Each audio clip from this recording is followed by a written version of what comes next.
1990 کے الیکشن میں اسلامی جمہوری اتحاد نے واضح برتری حاصل کی اور حکومت تشکیل دی۔ ان انتخابات سے پہلے حساس اداروں نے مختلف سیاستدانوں میں کروڑوں روپے تقسیم کیے، جن کی تفصیل سپریم کورٹ کے مہران بینک کیس والے فیصلے میں موجود ہے۔ اس بندر بانٹ کا آغاز جنرل اسلم بیگ کے ذریعے ہوا، جن کی ہدایات پر بینکر یونس حبیب نے 14 کروڑ روپے ایک فوجی اکاؤنٹ میں جمع کروائے۔ اس رقم میں سے 6 کروڑ صدر غلام اسحاق خان کے الیکشن سیل کو دیے گئے اور 8 کروڑ آئی ایس آئی کے اکاؤنٹ میں چلے گئے۔ جن حضرات کو یہ پیسے فراہم کیے گئے ان میں نواز شریف، الطاف حسین، فاروق لغاری، جاوید ہاشمی، سرتاج عزیز، محمد خان جنیجو، پیر پگاڑا، عابدہ حسین، آفتاب شیرپاؤ اور انور سیف اللہ کے نام شامل تھے۔ یاد رہے کہ خفیہ اداروں کے ذریعے سیاستدانوں کو انتخابات کے لیے نوازے جانے کی رسم بھٹو صاحب کے دور میں شروع ہوئی اور پہلی دفعہ یہ حربہ سن 1977 کے انتخابات میں آزمایا گیا تھا۔ قومی اسمبلی کے انتخابات میں اسلامی جمہوری اتحاد نے 206 میں سے 105 نشستیں جیتیں، جبکہ پیپلز پارٹی اور اس کی حلیف جماعتیں محض 45 نشستوں پر کامیابی حاصل کر سکیں۔ پنجاب میں اتحاد نے واضح کامیابی حاصل کی اور غلام حیدر وائیں کو وزیر اعلیٰ پنجاب منتخب کیا گیا۔ سرحد میں اسلامی جمہوری اتحاد نے عوامی نیشنل پارٹی کے تعاون سے حکومت قائم کی اور میر محمد افضل وزیر اعلیٰ کے عہدے پر فائز ہوئے۔ سندھ میں پاکستان جمہوری اتحاد، جس میں پیپلز پارٹی اور اس کی اتحادی جماعتیں شامل تھیں، نے سب سے زیادہ نشستیں جیتیں، لیکن جام صادق علی کی سیاست کے باعث حکومت اسلامی جمہوری اتحاد اور مہاجر قومی موومنٹ نے قائم کی۔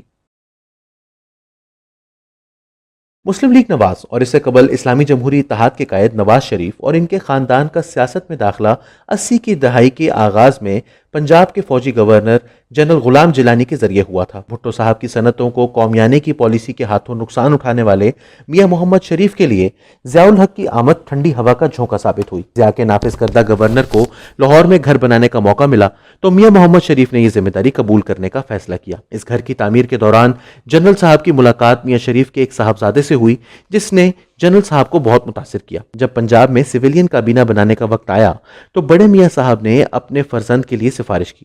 جنرل صاحب کی طرف سے میاں شریف کے فرزند شہباز شریف کو وزیر خزانہ بنانے کا حکم جاری کیا گیا۔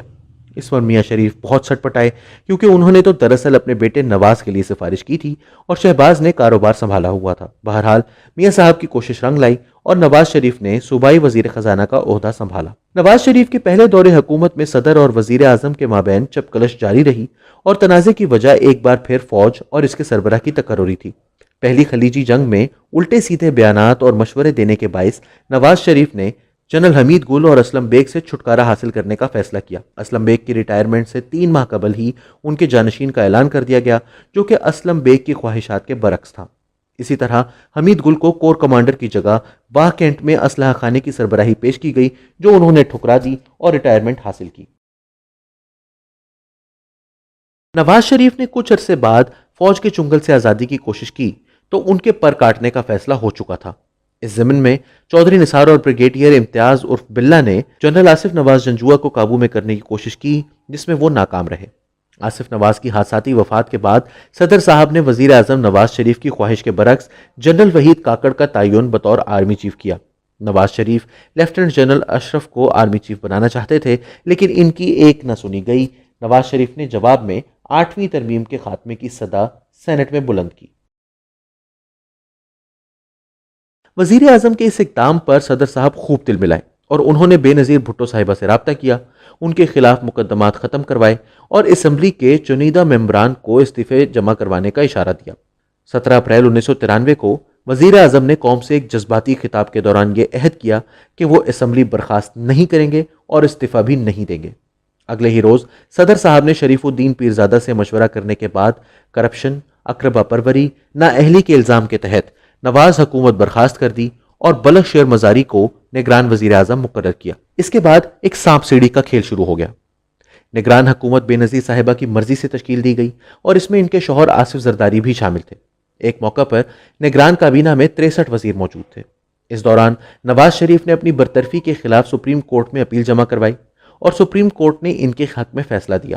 صرف ایک جج جسٹس سجاد علی شاہ نے فیصلے سے اختلاف کیا۔ حکومتی دھینگا مشتی کے دوران پنجاب میں منظور وٹو نے غلام حیدر وائیں کی جگہ وزارت اعلیٰ کا عہدہ سنبھال لیا۔ وفاقی حکومت کی بحالی پر نواز شریف نے پرویز الہی کو وزارت اعلیٰ سونپنے کا فیصلہ کیا۔ بھٹو صاحب نے گورنر کو مشورہ دیا کہ پنجاب حکومت برخاست کر دی جائے، جبکہ ارکان اسمبلی نے وزیر اعلیٰ کے خلاف قرارداد عدم اعتماد کی کارروائی شروع کرنے کا نوٹس گورنر کو بھیج دیا۔ گورنر نے وزیر اعلیٰ کے مشورے کی بنیاد پر اسمبلی کو معطل کر دیا۔ پرویز الہی نے گورنر کے فیصلے کو لاہور ہائی کورٹ میں چیلنج کر دیا۔ لاہور ہائی کورٹ نے گورنر کے فیصلے کو کالعدم قرار دیتے ہوئے پنجاب اسمبلی کی بحالی کا حکم جاری کیا۔ وزیر اعلیٰ بھٹو نے عدالت کا حکم نامہ جاری ہونے کے کچھ گھنٹے بعد ہی دوبارہ گورنر الطاف حسین کو پنجاب اسمبلی برخاست کرنے کی سفارش بھیج دی، جو انہوں نے منظور کر لی۔ اس صورتحال کے پیش نظر وفاقی حکومت نے آئین کی شق 234 کے تحت صوبے کا اختیار سنبھالنے کا حکم جاری کیا۔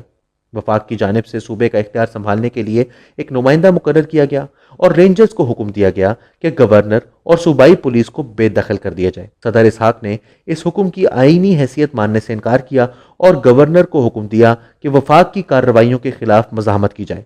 سرحد اسمبلی میں بھی اسی طرز کا کھیل کھیلا گیا۔ فوج نے اب کھلم کھلا میدان میں قدم رکھنے کا فیصلہ کیا۔ کور کمانڈروں کے اجلاس میں فیصلہ ہوا کہ وزیر اعظم اور صدر کو فارغ کیا جائے اور دوبارہ انتخابات کروائے جائیں۔ 18 جولائی 1993 کو صدر اور وزیر اعظم نے استعفیٰ دیا اور سینٹ کے سربراہ وسیم سجاد نے قائم مقام صدر کا عہدہ سنبھالا۔ اکتوبر 1993 میں قائم مقام حکومت کی زیر نگرانی نئے انتخابات کروا دیے گئے۔ نواز شریف کے پہلے دور حکومت میں پرانے اسباق دہرائے گئے۔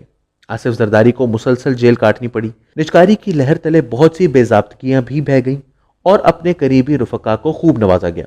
صوبوں کے مابین پانی اور مال کے معاہدوں میں ایسے وعدے کیے گئے جن کو پورا کرنا ناممکن تھا۔ کریپ پر لگنے والا ٹیکس کم کر دیا گیا۔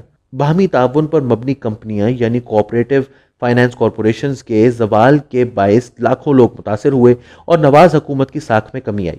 اسی دور میں آغا حسن آبدی کے قائم کردہ بینک بی سی سی آئی کی بے ضابطگی کی داستان سامنے آئی اور اسے زبردستی بند کر دیا گیا۔ اس بینک کو امریکی سی آئی اے نے اپنے مقاصد کے لیے استعمال کیا اور افغان جنگ ختم ہوتے ہی بینک کے خلاف شواہد اور ثبوت ملنا شروع ہو گئے۔